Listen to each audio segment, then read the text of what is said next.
les enfants, c'est Clarisse en direct du Vendée Globe.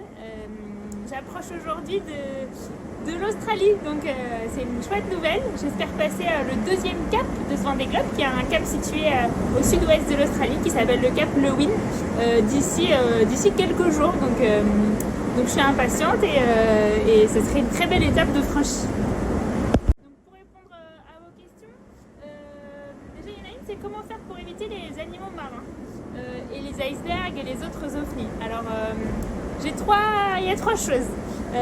Pour les icebergs, c'est la zone des glaces qui a été créée par l'organisation de course, qui est en fait une zone interdite. Eux, ils surveillent de très près l'évolution des icebergs, notamment au moyen d'images satellites, mais pas seulement. Et ils nous interdisent certaines régions du globe, qui sont tout autour de l'Antarctique, pour pas qu'on puisse avoir trop de chances de rencontrer les icebergs. Mais sinon, pour tout ce qui est objets flottants, donc ce qu'on appelle les ovnis, c'est un peu le même cas que pour les icebergs qui seraient en dehors de la zone des glaces, c'est-à-dire que j'ai plusieurs choses. J'ai un radar qui permet de voir certains objets, en tout cas vraiment les plus gros. Il faut que ça soit au moins la taille d'un très gros bateau pour que je puisse les voir au radar. J'ai aussi un petit système qui s'appelle Oscar, qui est une caméra qui est située en haut de mon mât, qui permet avec une caméra thermique et une caméra normale, de voir les objets, de les détecter. Il y a un petit cerveau dedans qui permet de me faire déclencher une alarme pour me prévenir quand un objet arrive. C'est pas infaillible, mais c'est un autre système qui peut aider.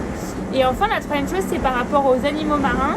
J'ai dans le bulbe de ma quille, donc sous mon bateau, dans l'eau, j'ai un petit système qui envoie un son, des ultrasons, qui sont censés, on ne sait pas encore très bien si ça fonctionne, faire fuir les baleines. Alors c'est un petit peu triste, mais que ça devrait normalement limiter mon nombre de chances de voir des animaux marins.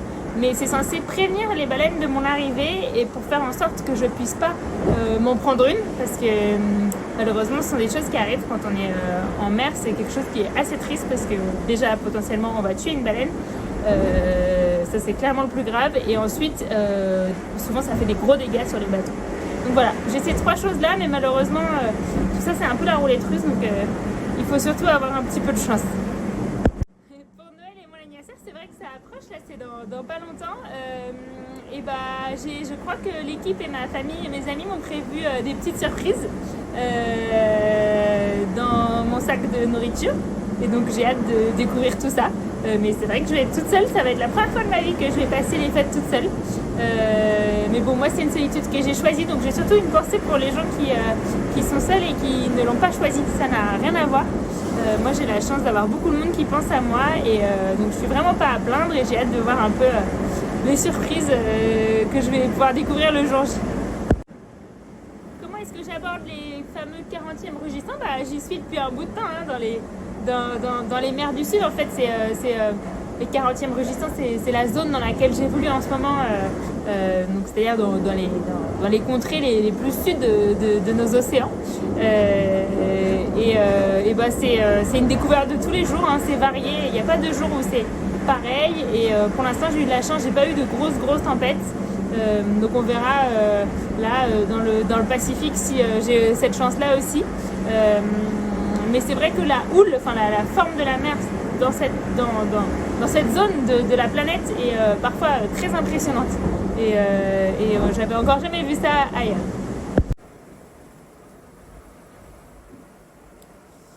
Alors est-ce que le paysage de la mer est routinier ou est-ce que ça change ? C'est un petit peu des deux en fait. C'est vrai que c'est difficile à expliquer en soi. Là, depuis que je suis partie, j'ai quasiment que vu de la mer, de l'eau, de l'océan autour de moi,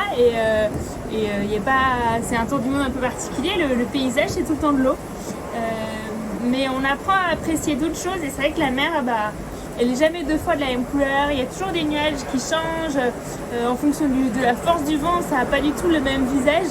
Parfois c'est un paysage très calme, avec une mer toute plate et une lumière bleue, ou quelque chose de très apaisant, et parfois la mer fait très peur avec beaucoup de mer, avec beaucoup de vagues. On dit beaucoup de mer quand il y a beaucoup de vagues, quand la mer est très agitée, et donc finalement ça change pas mal, et il y a toujours quelque chose à regarder. Et ce qui rajoute quand même un petit peu de piment, ce sont les oiseaux marins. On est suivi par beaucoup d'oiseaux derrière nous, et